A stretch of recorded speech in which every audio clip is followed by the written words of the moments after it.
Assalamualaikum warahmatullahi wabarakatuh. Perkenalkan, nama saya Siti Aminah Daulay. Saya dari Sekolah Tinggi Agama Islam Negeri Mandailing Natal. Pada video ini saya akan bahas di mana alur perkara perdata dalam cerai gugat di pengadilan agama. Cerai gugat adalah di mana seorang istri mengajukan gugatan cerai terhadap suami ke pengadilan agama. Langkah-langkah yang dilakukan oleh penggugat atau istri dan kuasa hukumnya jika ada adalah penggugat atau istri mempersiapkan dokumen-dokumen yang diperlukan, yaitu fotokopi KTP, fotokopi kartu keluarga, buku nikah asli, dan fotokopi akta lahir anak jika ada anak. Dan penggugat atau istri mendatangi pengadilan agama, dan di pengadilan agama petugas akan membawa penggugat ke Posbakum untuk membuat surat gugatan jika tidak ada kuasa hukumnya. Dan di Posbakum itu akan diwawancarai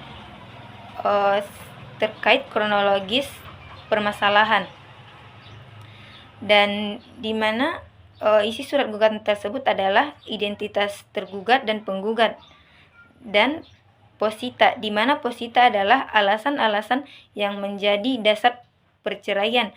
Isinya suami tidak menafkahi istri dan suami melakukan KDRT atau kekerasan dalam rumah tangga.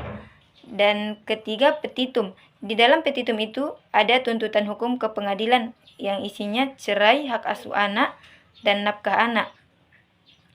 Dan setelah surat gugatan itu selesai dan sudah benar, akan diberikan ke pendaftaran untuk mendaftar penggugatan cerai yang sudah disiapkan oleh Posbakum dan memberikan semua syarat-syarat dan surat gugatan yang dibawa oleh penggugat.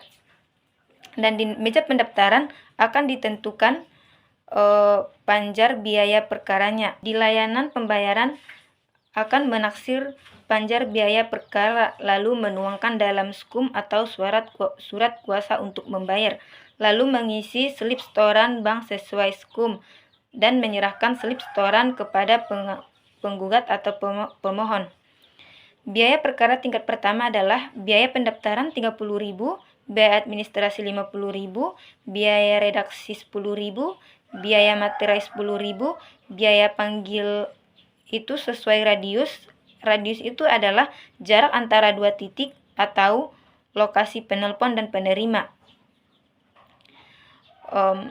Lalu petugas bank memvalidasi setoran sesuai jumlah, menyerahkan kembali slip setoran, dan di kasir itu skum dibubuhi tanda tangan dan dicap lunas. Lalu surat gugatan atau permohonan diberi nomor perkara dan tanggal register. Dan di layanan pendaftaran perkara didaftarkan dalam sistem atau buku register perkara, lalu menyerahkan 6 rangkap surat gugatan atau permohonan. Pendaftaran selesai, para pihak diperbolehkan pulang.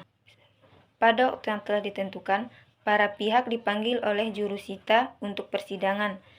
Di proses persidangan pertama, jika penggugat atau tergugat menghadiri sidang, maka akan dimediasi dulu atau didamaikan, lalu membacakan hasil mediasi.